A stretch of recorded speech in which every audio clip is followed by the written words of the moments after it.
Good morning. Over the past 2 days, American pilots and crews have served with courage and skill in the skies over Iraq. First, American forces have conducted targeted airstrikes against terrorist forces outside the city of Erbil to prevent them from advancing on the city and to protect our American diplomats and military personnel. So far, these strikes have successfully destroyed arms and equipment that ISIL terrorists could have used against Erbil. Meanwhile, Kurdish forces on the ground continue to defend the city, and the United States and the Iraqi government have stepped up our military assistance to Kurdish forces as they wage their fight. Second, our humanitarian effort continues to help the men, women, and children stranded on Mount Sinjar. American forces have so far conducted 2 successful airdrops, delivering thousands of meals and gallons of water to these desperate men, women, and children. And American aircraft are positioned to strike ISIL terrorists around the mountain to help forces in Iraq break the siege and rescue those who are trapped there. Now, even as we deal with these immediate situations, we will continue to pursue a broader strategy in Iraq. We will protect our American citizens in Iraq, whether they're diplomats, civilians, or military. If these terrorists threaten our facilities or our personnel, we will take action to protect our people. We will continue to provide military assistance and advice to the Iraqi government and Kurdish forces as they battle these terrorists, so that the terrorists cannot establish a permanent safe haven. We will continue to work with the international community to deal with the growing humanitarian crisis in Iraq. Even as our attention is focused on preventing an act of genocide and helping the men and women and children on the mountain, countless Iraqis have been driven or fled from their homes, including many Christians. This morning I spoke with Prime Minister Cameron of the United Kingdom and President Hollande of France. I'm pleased that both leaders expressed their strong support for our actions and have agreed to join us in providing humanitarian assistance to Iraqi civilians who are suffering so much. Once again, America is proud to act alongside our closest friends and allies. More broadly, the United Nations in Iraq is working urgently to help respond to the needs of those Iraqis fleeing from areas under threat. The UN Security Council has called on the international community to do everything it can to provide food, water, and shelter. And in my calls with allies and partners around the world, I'll continue to urge them to join us in this humanitarian effort. Finally, we continue to call on Iraqis to come together and form the inclusive government that Iraq needs right now. Vice President Biden has been speaking to Iraqi leaders, and our team in Baghdad is in close touch with the Iraqi government. All Iraqi communities are ultimately threatened by these barbaric terrorists, and all Iraqi communities need to unite to defend their country. Just as we are focused on the situation in the north affecting Kurds and the Iraqi minorities, Sunni and Shia in different parts of Iraq have suffered mightily at the hands of ISIL. Once an inclusive government is in place, I'm confident it will be easier to mobilize all Iraqis against ISIL and to mobilize greater support from our friends and allies. Ultimately, only Iraqis can ensure the security and stability of Iraq. The United States can't do it for them, but we can and will be partners in that effort. One final thing, as we go forward, we'll continue to consult with Congress and coordinate closely with our allies and partners. And as Americans, we will continue to show gratitude to our men and women in uniform who are conducting our operations there. When called, they were ready, as they always are. When given their mission, they perform with distinction, as they always do. And when we see them serving with such honor and compassion, defending our fellow citizens and saving the lives of people they've never met, it makes us proud to be Americans, as we always will be. So with that, let me take a couple of questions. Mr. President? Yeah. For how long a period of time do you see these airstrikes continuing for, and is your goal there to contain ISIS or to destroy it? I'm not going to give a particular timetable because, as I've said from the start, wherever and whenever U.S. personnel and facilities are threatened, it's my obligation, my responsibility as Commander-in-Chief, to make sure that they are protected. And we're not moving our embassy anytime soon. We're not moving our consulate. anytime soon. And that means that given the challenging security environment, we're going to maintain vigilance and ensure that our people are safe. Our initial goal is to not only make sure Americans are protected, but also to deal with this humanitarian situation in Sinjar. We feel confident that we can prevent ISIL from going up a mountain and slaughtering the people who are there. But the next step, which is going to be complicated logistically, is how do we give safe passage for people down from the mountain, and where can we ultimately relocate them so that they are safe. That's the kind of coordination that we need to do internationally. I was very pleased to get the cooperation of both Prime Minister Cameron and President Hollande in addressing some of the immediate needs in terms of airdrops and some of the assets and logistical support that they're providing. But there's a broader set of questions that our experts now are engaged in with the United Nations and our allies and partners, and that is how do we potentially create a safe corridor or some other mechanism so that these people can move. That may take some time because there are varying estimates of how many people are up there, but they're in the thousands, and moving them is not simple in this kind of security environment. Just to give people a sense, though, of a timetable, the most important timetable that I'm focused on right now is the Iraqi government getting formed and finalized. Because in the absence of an Iraqi government, it is very hard to get a unified effort by Iraqis against ISIL. We can conduct airstrikes, but ultimately there's not going to be an American military solution to this problem. There's going to have to be an Iraqi solution that America and other countries and allies support. And that can't happen effectively until you have a legitimate Iraqi government. So right now we have a president, we have a speaker. What we don't yet have is a prime minister and a cabinet that is formed that can go ahead and move forward and then start reaching out to all the various groups and factions inside of Iraq and can give confidence to populations in the Sunni areas that ISIL's not the only game in town. It also then allows us to take those Iraqi security forces that are able and functional, and they understand who they're reporting to and what they're fighting for, and what the chain of command is. And it provides a structure in which better cooperation is taking place between the Kurdish region and Baghdad. So we're going to be pushing very hard to encourage Iraqis to get their government together. Until we do that, it is going to be hard to get the unity of effort that allows us to not just play defense, but also engage in some offense. Mr. President, the United States has fought long wars in Afghanistan and Iraq with uncertain outcomes. How do you assure the American people that we're not getting dragged into another war in Iraq? Have you underestimated the power of ISIS? And finally, you said that you involved international partners in humanitarian efforts. Is there any thought to talking to international partners as far as military actions to prevent the spread of ISIS? Well, a couple of things I would say. Number one, I've been very clear that we're not going to have U.S. combat troops in Iraq again. And we are going to maintain that because we should have learned a lesson from our long and immensely costly incursion in Iraq. And that is that our military is so effective that we can keep a lid on problems wherever we are if we put enough personnel and resources into it.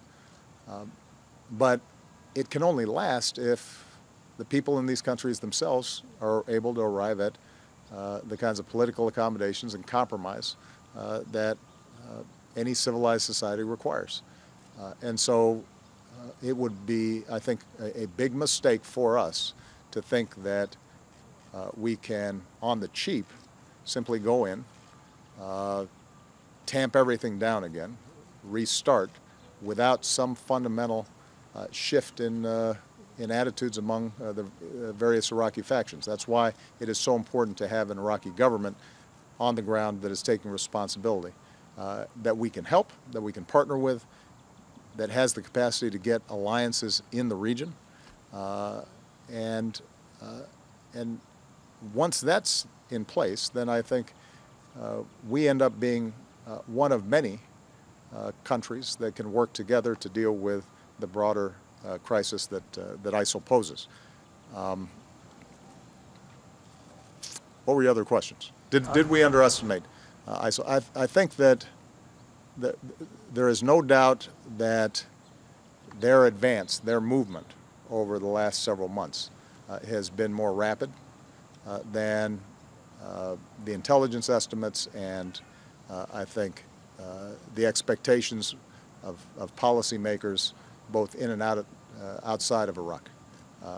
And part of that is, I think, not a full appreciation of the degree to which the Iraqi security forces, when they're far away from Baghdad, did not have the incentive or the capacity to hold the ground against an aggressive adversary.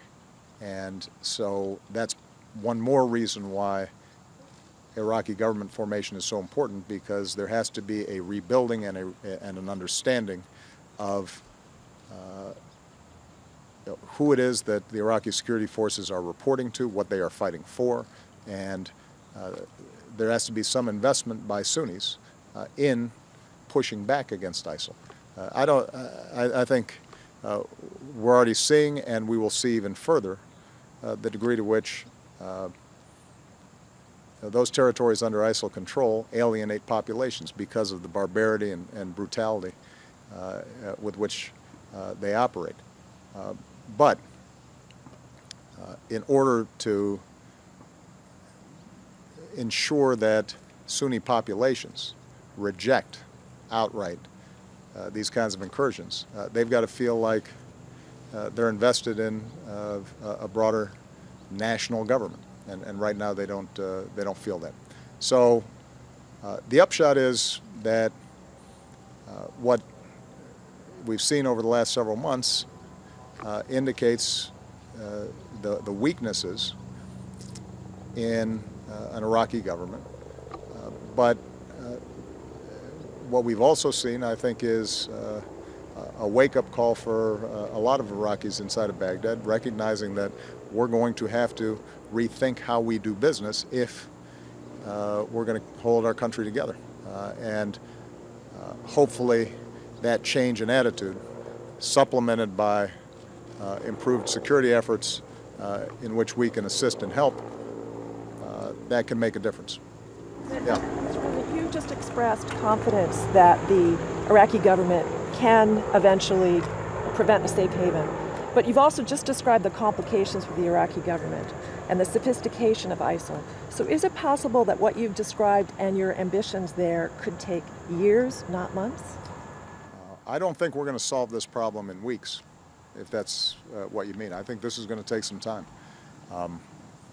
The Iraqi security forces, in order to mount an offensive and be able to operate effectively with the support of populations in Sunni areas, are going to have to revamp, get resupplied, have a clear strategy. That's all going to be dependent on a government that the Iraqi people and the Iraqi military have confidence in. We can help in all those efforts. I think part of what we're able to do right now is to preserve a space for them to do the hard work that's necessary. If they do that, the one thing that I also think has changed is that many of the Sunni countries in the region who have been generally suspicious or wary of the Iraqi government are more likely to join in the fight against ISIS, and that can be extremely helpful. But this is going to be a long-term project. Part of what we've seen is that a minority Sunni population in Iraq, as well as a majority Sunni population in Syria, has felt dissatisfied and detached and alienated from their respective governments. And that has been a ripe territory for these jihadists and extremists to operate. Rebuilding governance in those areas and legitimacy for stable, moderate governing in those areas is going to take time. There are some immediate concerns that we have to worry about.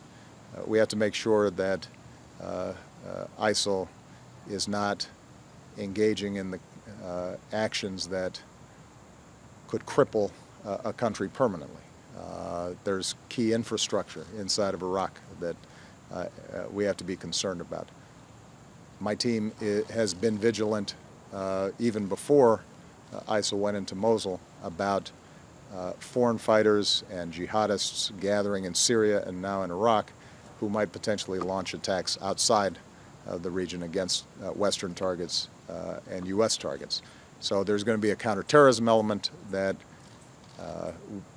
we are already preparing for and have been working diligently on for a long time now.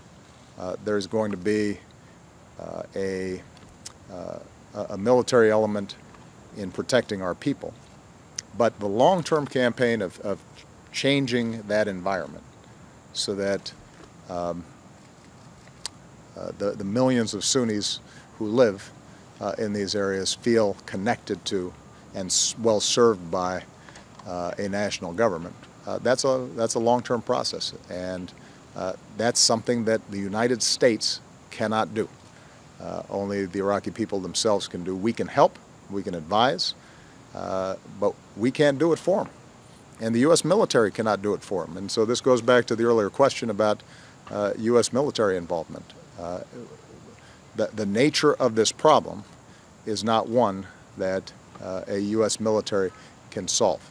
We can assist, and our military obviously can play an extraordinarily important role in bolstering efforts of a Iraqi partner as they make the right steps to keep their country together. But we can't do it for them. Okay? Last question. Mr. President. America spent $800 billion in Iraq. Do you anticipate having to ask Congress for additional funds to support this mission? Currently, we are operating within the budget constraints that we already have. And we'll have to evaluate what happens over time. We already have a lot of assets in the region. We anticipate when we make our preliminary budgets that there may be things that come up requiring us to engage. And right now, at least, I think we are okay. If and when we need additional dollars to make sure that American personnel and American facilities are protected, then we will certainly make that request. But right now, that's not our primary concern. Last question. President, do you have any second thoughts about pulling all ground troops out of Iraq, and does it give you pause as the U.S. is doing the same thing in Afghanistan? Yeah, you know what I just find interesting is the degree to which this issue keeps on coming up, as if this was my decision. Under the previous administration, we had turned over the country to a sovereign, democratically elected Iraqi government. In order for us to maintain troops in Iraq, we needed the invitation of the Iraqi government, and we needed assurances that our personnel would be immune from prosecution if, for example, they were protecting themselves and ended up getting in a firefight with Iraqis, that they wouldn't be hauled before an Iraqi judicial system. and the Iraqi government, based on its political considerations, in part because Iraqis were tired of a U.S. occupation, declined to provide us those assurances. And on that basis, we left. We had offered to leave additional troops. So when you hear people say, do you regret, Mr. President, not leaving more troops, that presupposes that I would have overridden this sovereign government that we had turned the keys back over to and said, you know what, you're democratic, you're sovereign, except if I decide that it's good for you to keep 10,000 or 15,000 or 25,000 Marines in your country, you don't have a choice, which would have kind of run contrary to the entire argument we were making about turning over the country back to Iraqis. An argument not just made by me, but made by the previous administration. So let's just be clear. The reason that we did not have a follow-on force in Iraq was because the Iraqis were, a majority of Iraqis did not want U.S. troops there. And politically, they could not pass the kind of laws that would be required to protect our troops in Iraq. Having said all that, if in fact the Iraqi government behaved the way it did over the last 5-6 years, where it failed to pass legislation that would reincorporate Sunnis and give them a sense of ownership, if it had targeted certain Sunni leaders and jailed them, if it had alienated some of the Sunni tribes that we had brought back in during the so-called awakening that helped us turn the tide in 2006. If they had done all those things and we had had troops there, the country wouldn't be holding together either. The only difference would be we'd have a bunch of troops on the ground that would be vulnerable. And however many troops we had, we would have to now be reinforcing. I'd have to be protecting them, and we'd have a much bigger job. And probably we would end up having to go up again in terms of the number of ground troops to make sure that those forces were not vulnerable. That entire analysis is bogus and is wrong, but gets frequently peddled around here by folks who oftentimes are trying to defend previous policies that they themselves made. Going forward with respect to Afghanistan, we are leaving the follow-on force there. I think the lesson for Afghanistan is not the fact that we've got a follow-on force that will be capable of training and supporting Afghan security efforts. I think the real lesson in Afghanistan is that if factions in a country, after a long period of civil war, do not find a way to come up with a political accommodation, if they take maximalist positions and their attitude is, I want 100% of what I want and the other side gets nothing, then the center doesn't hold. And the good news is that in part thanks to the excellent work of John Kerry and others, we now are seeing the two candidates in the recent presidential election start coming together and agreeing not only to move forward on the audit, to be able to finally certify a winner in the election, but also the kinds of political accommodations that are going to be required to keep democracy moving. So that's the real lesson, I think, for Afghanistan coming out of Iraq, is if you want this thing to work, then whether it's different ethnicities, different religions, different regions, they've got to accommodate each other. Otherwise, you start tipping back into old patterns of violence, and it doesn't matter how many U.S. troops are there.